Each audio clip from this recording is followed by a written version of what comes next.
из книги «Краткая история Каканского ханства», написанным в 1886 году Владимиром Наливкиным.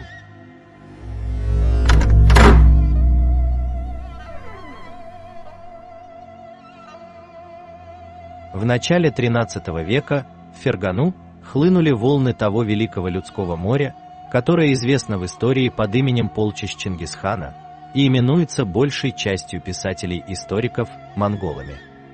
Почему историками принято это далеко неправильное название, понять довольно трудно, ибо эти самые полчища Чингисхана, которые называются монголами, основали в России татарские ханства или царства.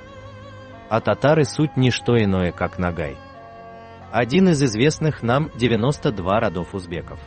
Ни один туземец не скажет вам, что Чингис был монголом, а назовет его узбеком. Владимир Наливкин, «Краткая история Каканского ханства», 1886 год, 11 страница. Узбеки Средневековья – это кипчакоязычные тюрки, ордынцы, названные по имени хана Золотой Орды, узбека. После реформы и отделения Кирея и Женебека от Абулхаира они стали называться казахами. Современные ёкающие карлукоязычные узбеки, ташкентские, ферганские, имя свое заимствовали в 1924 году от шайбанидских жокающих узбеков, остатки которых живут в Джизакской, Сурхандарьинской и других областях.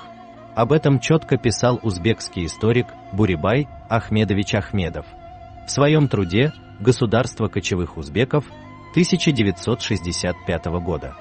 И Вениамин Юдин в труде «Центральная Азия в XIV-XVIII веках глазами востоковеда».